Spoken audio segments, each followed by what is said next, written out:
தூத்துக்குடியிலிருந்து திருச்செந்தூர் வழியா கன்னியாகுமரி செல்லும் போகக்கூடிய அந்த மெயின் ரோட்ல முக்காணி என்ற கிராமத்துல தாமிரபரணி ஆற்று மேல 2014ஆம் வருஷம் ஒரு புது பாலம் அப்போதைய தமிழக அரசால் கட்டப்பட்டிருந்தது. இந்த மெயின் ரோடு கம்ப்ளீட்டா தமிழக அரசின் நெடுஞ்சாலைத்துறையின் கீழ் பராமரிக்கப்பட்டு வந்து கொண்டிருந்தது. தமிழக அரசின் நெடுஞ்சாலைத்துறைக்கு சொந்தமானது. இந்த சாலையானது சமீபத்தில் மத்திய அரசின் நெடுஞ்சாலைத்துறைக்கு கீழ் ஒப்படைக்கப்பட்டிருக்கிறது. அப்படி ஒப்படைக்கப்பட்டிருந்தாலும் சாலையை பராமரிப்பது அனைத்தும் தமிழக நெடுஞ்சாலைத்துறை தான்.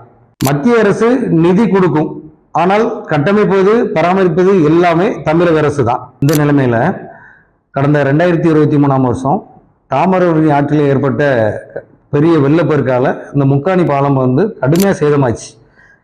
இதனால அந்த பாலம் போக்குவரத்துக்கு பயனற்றதாக ஆயிடுச்சு.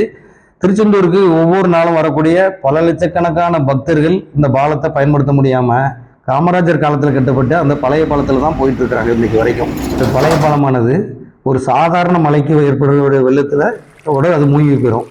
மூழ்கும் பொழுது அந்த போக்குவரத்து திருச்செந்தூருக்கு போறது துண்டிக்கப்பட்டு விடும். அப்படி திருச்செந்தூருக்கு போகணும்னா ஒரு 40 கிலோமீட்டர் சுற்றி தான் திருச்செந்தூருக்கு போகக்கூடிய சூழல் ஏற்படும். இதை மனதில் கொண்டு நாங்கள் என்ன பண்ணியிருந்தோம், பாரதிய ஜனதா கட்சி சார்பாக மாவட்ட ஆட்சியருக்கும் தமிழக அரசுக்கும் பல கோரிக்கைகள் விடுத்தோம். சீக்கிரம் அந்த புதிய பாலத்தை சரி பண்ணணும்னு சொல்லி கோரிக்கைகள் வைத்துக் கொண்டே இருந்தோம். ஒரு வருஷம் ஆகியும், கிட்டத்தட்ட அந்த பாலம் சேதமாகி 1 ஆண்டுகள் ஆகியும் எந்த பணியும் செய்யவே இல்லை இந்த விடியல் அரசு. அதனால பாரதிய ஜனதா கட்சி சார்பாக அந்த தமிழக அரசின் கவனத்திற்கு கொண்டு போனதற்காக இந்த புதிய பாலத்திற்கு மலரஞ்சலி செலுத்தக்கூடிய ஒரு போராட்டத்தை அறிவித்திருந்தோம். 2023 டிசம்பர்ல சேதமடைஞ்ச அந்த பாலத்திற்கு 2024 டிசம்பர் வரைக்கும் எந்த பணியும் இந்த தமிழக அரசு செய்யவே இல்லை. அதனாலதான் தூத்துக்குடி தெற்கு மாவட்ட பாரதிய ஜனதா கட்சி இந்த மலரஞ்சலி செலுத்தக்கூடிய போராட்டத்தை அறிவிச்சிருந்தோம். ஆனா இன்னைக்கு 2025 டிசம்பருக்கு ஆக போகுது, மழை காலமும் வந்துருச்சு. ஆனாலும் இன்றைய வரைக்கும் இந்த விடியல் அரசு அந்த பாலத்திற்காக எந்த பணியும் செய்வதற்கு ஒரு வேலையும் ஆரம்பிக்கவே இல்லை. தமிழகத்தை தலை குனிய விட மாட்டோம் என்று சொல்லக்கூடிய தமிழக முதல்வரின் சகோதரியுடைய சொந்த தொகுதியில் தான் இந்த அவலம் நடந்து கொண்டிருக்கிறது. அது மட்டும் இல்லாம தமிழகத்திலோட 2 முக்கிய அமைச்சர்கள் ஆற்றின் 2 பக்கத்திலும் இருந்துட்டு இருக்கிறாங்க.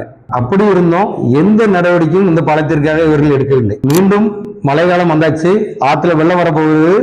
உடனே தமிழக அரசு பாலம் கட்டுவதற்கு நடவடிக்கை எடுக்க வேண்டும்.